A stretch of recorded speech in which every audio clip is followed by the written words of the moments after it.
And we're live. G'day, guys. A bit late on this one compared to yesterday. It's about 2:45 here at the moment, but I'm finally doing my video for NBA Player of the Day for what is October the 18th. Many games to pick from today, 11 in total. I mean, we had the Victor Oladipo's debut with Indiana. We had the Greek Freak dominating for Milwaukee. We had Ben Simmons, Joel Embiid on the team for the first time, which is quite interesting to see. Plenty to pick from again. James Harden that took the floor. You had Portland dominate over Phoenix. But for me, my player of the day has to be, in my opinion, Hassan Whiteside from the Miami Heat. Now, many of you know I'm a fan of the big man. I think the big man's dying out in the game. It's good to see. Not traditional big men, but at least some big men that can get the job done on the court. So on Whiteside today, and particularly Whiteside was playing against Vucevic, who can be used as a measuring stick at times. For big men in the league, he's turned into what essentially David Lee was quite a few seasons ago, a walking double-double. So to measure yourself against him, it's quite credible. So as we move in here, Whiteside on the game played about 36.5 minutes, had 26 points, 22 rebounds, with 5 of those being offensive, 17 defensive, 1 assist, and only the 1 block, which is unusual for Whiteside considering he's a bit of a swatter and a shot blocker. But I mean, if you go back and look at the game, not a lot of penetration there from the Magic. Unlike Whiteside himself, who pretty much just lived at the cup for this game. He shot 61.1%, and I believe his first career from the field, that is, and pretty sure it was his first career three-pointer. We'll get to that as well. So he was 1 from 1 from deep, and made all 3 shots from the charity stripe. So a pretty efficient night overall, which was pretty good. But yeah, as I said, we'll get into it. As I mentioned previously, I do like seeing the big man dominate.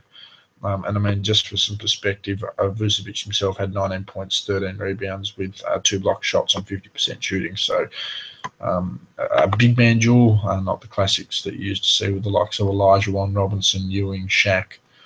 Further back in the day with Russell, Thurmond, Chamberlain, guys like Kareem, Bob McAdoo, and all those guys. I mean, we could list them for ages, how many great centres they've been. I mean, we're obviously not at that crop at the moment, but it's good to see a big man duel, so to speak. So, I mean, as we get into it, pretty basic sort of stuff. Just I'll break down his stats a little bit here. He began with basically the first basket was caused to him. Great hustle play here on 3-on-1 offensive rebound. As he's falling basically out of bounds, he managed to get the ball off to Dragic, who knocked down the 3-point shot. Again, if you get your point guard open after a hustle play like that, you expect to be rewarded. So offensive rebound, second chance bucket, and the assist there, that's pretty good for a big man, if you ask me. A hook shot for 2 later on. This is, again, progressing on from a Waiters pass with a late contest by Terrence Ross, who really, when you think about it, it's gone fairly backwards from his days in Toronto, which is kind of sad, but I mean, you get that. It happens around the league all the time. So again, off the Waiters pass and the late contest by Ross, the hook shot was good from 2. You'll find there's not much. There wasn't a lot of defense played in this game. I mean, as I mentioned there, only the 1 block shot, and really didn't seem to be much driving from my perspective. So again, defensive numbers aren't great, but I mean, I'm able to list here who was definitely playing on at times during the game. Basically lived off the pick and roll and the dunks basically on this game. As I mentioned earlier, he likes getting to the cup. Again, there's no one to stop. I mean, shout out to Jesse. Again, if you catch this, and g'day, but either way, if you don't. And for those of you out there, go and follow Jesse at Boss Universal on Twitter, Jesse Glatt Saget, probably the most entertaining Twitter account, basketball-wise anyway, and really in general. But go check him out. He mentioned about how the likes of Giannis Antetokounmpo, they have free reign to go to the cup now, and that's why big guys are able to dominate. Again, you look at LeBron the other day, as I mentioned, with Jaylen Brown. Brown tried to defend him as much as he could, but really, why were they going to? They weren't going to force him to shoot jump shots, and they weren't D'ing him up enough where he couldn't get around him. Because remember we mentioned about LeBron's ball first step. LeBron just backs him down the basket and gets an easy score. Again, here with Whiteside, he's a big guy, he's athletic, and there's really no one that's going to stop him when he wants to move. So, as you'll see, the dunks and the pick and roll scores and the low post scoring and the basically anywhere between 2 to 10 feet, it was pretty much open for business today. So we had the dunk for 2 over Vucevic, which was basically just off the pick and roll. I'm pretty sure. Oh, no, this one was a bit different. Sorry. No, this one was different. The next one was a pick and roll dunk. He rolled off of Payton after setting the pick from Dion Waiters, and then again dunked on Vucevic. Poor Vucevic suffered a little bit here. If there was any good photographers there at the Amway Centre, they probably got an album of a Whiteside on Vucevic at this point, which is pretty sad. Another pick and roll dunk. Again, this time he set the screen off Gordon, pass from Dragic this time, but again finishing on Waiters. Sorry, not on Waiters, on Vucevic. He was there trying to guard him all, basically all game, but there's not much you can do about a guy who's 7 foot and one of the better athletic bigs in the game at the moment.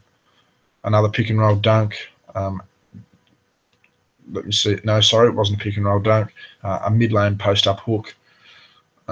He was posting up low, and Vucevic did force him out to about 10 to 12 feet. But again, when you get within that lane area and that close to the basket at that size, you're always going to score. And again, Whiteside's worked really hard on that over the past few seasons. He was at one point just relying purely on athletic ability, and I think to an extent he still is. Again, the pick and rolls and the really low post scoring and the dunks, it's a credit to him because, it's a high percentage shot, but nonetheless still relying on that and only just bringing in this versatility to his game, which is good to see, obviously.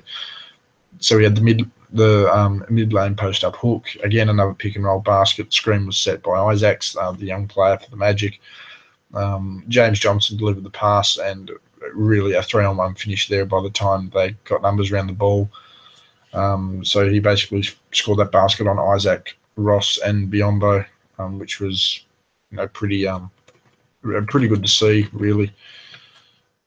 And there's no rim protection, and they were basically just covering the ball again. But at the same time, when you've got to go 3-on-1 on a guy down low, knowing that he's probably going to make it, if not, you've got to foul him. He's not the greatest free throw shooter. You'd probably take that risk too. If Miami's able to develop a few more shooters, I know they had great success last year with having. They had that tremendous run in the second half of the season, and they've had plenty of decent spot-up players, but whether they can get that consistent shooter into their game for a situation like that where Whiteside might not be able to score, I think they'd be deadly. Especially in this East at the moment. They wouldn't win it, but they'd probably make a push. So as I mentioned, after 3-on-1, we come down the floor. Jonathan Simmons, for some reason, decided to pull up. And Whiteside contested and recorded the only block of his game.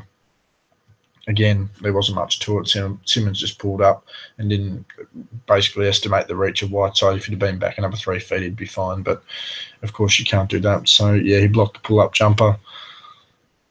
We come back down the floor. Again, a low post pick and roll. Simple screen on Isaacs. He went straight down to the post, had Isaacs on him. And scored, leading to the and one. I felt sorry for Isaacs here, who sort of seemed to take a bit of the brunt for Vucevic when he wasn't on the court. But even when Vucevic was on the court, it was Isaac was just trying to basically take a little bit away from him, I think, sort of improve that stat sheet. But again, you couldn't do anything. Whiteside was just having a great game as usual. He had a rebound, which also led to his 3-pointer, and I must point that out. So it was a missed shot and a decent contested rebound with Jonathan Simmons out-rebounding him always was going to, by the time the Heat slowed the play down for 5-6 seconds, cleanly uncontested. You probably could have given Bob Cousy the time of day to shoot that ball, or Jerry West to shoot the ball at their age now, and they probably would have made the shot. But yeah, Biyombo just watched him shoot the ball. It was always going to go in. I do believe it was Biyombo, or it was Perkins, but I do believe it was Biyombo. Just double check here.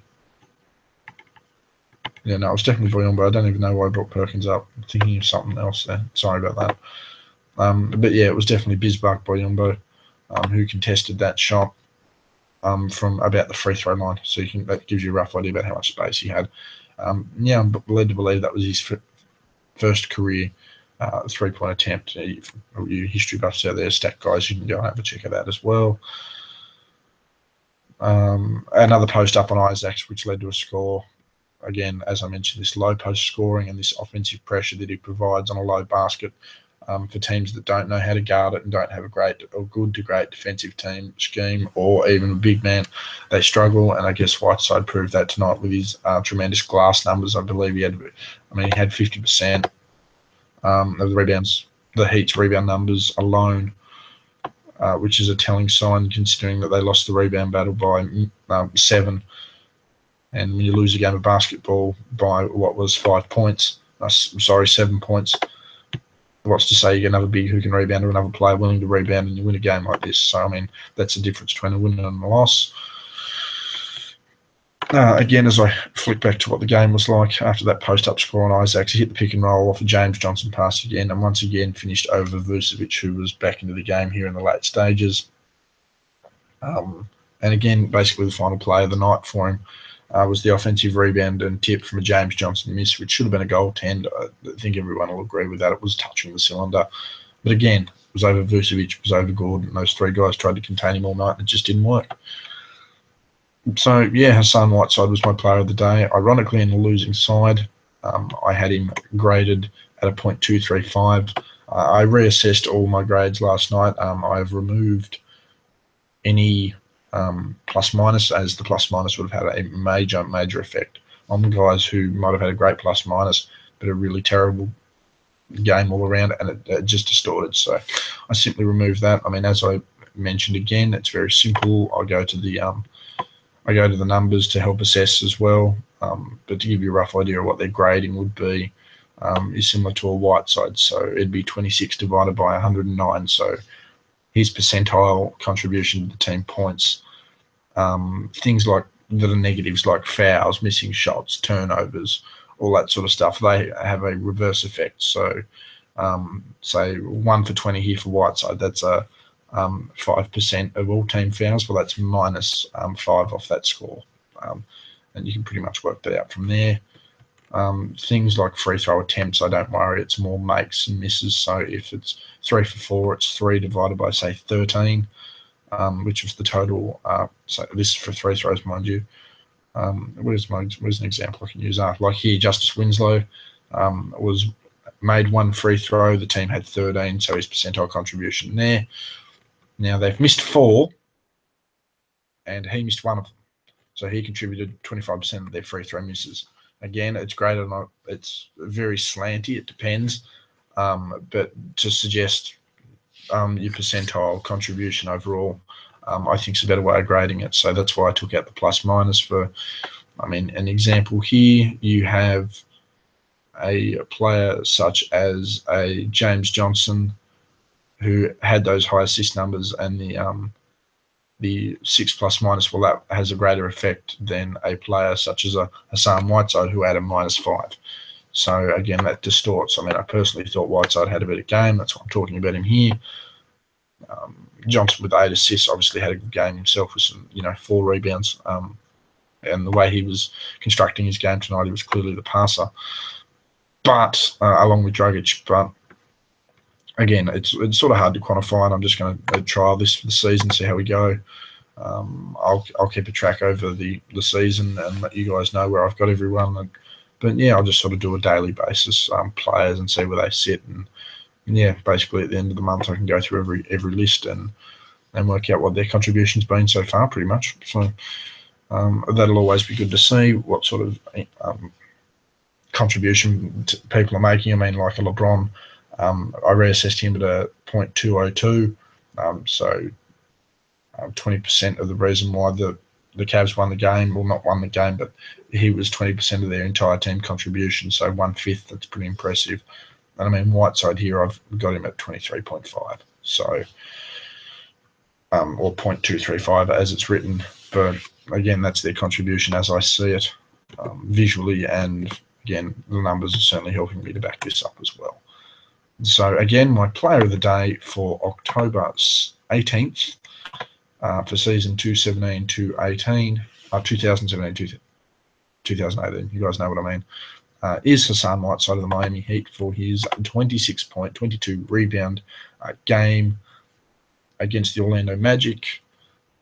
Thanks for checking out the video, guys. Again, I'll post this on Twitter. I'll post it in the various Facebook groups I'm in. Again, leave a comment, chuck the thumbs up, subscribe. Again, let me know what you're thinking of the system, how it's working out, any suggestions for people I've missed. As I mentioned, there are some honourable mentions. Even someone like Nerlens Noel, who played very limited minutes, had a very good game, efficiently too, for the contribution he made and the efficiency he had. He was one of the better players all day, if you ask me. I obviously don't get the credibility, but he's trying. So anyway, guys, that's me. Hit me up on Twitter, Justin_G_Bryan. Again, check out Jesse at Jesse Glad Saget, or just search Boss Universal. You'll certainly know it's him, diehard sports fan in general. That's me, and I'll be back tomorrow. 3 games or my next video, only 3 games to cover, so I can knock that out of the park pretty quickly. And yeah, I'll be back at you with my player of the day for October 19th, 2017. Who will it be? You'll have to wait and see. Again, thanks for watching, guys. I'll catch you guys after.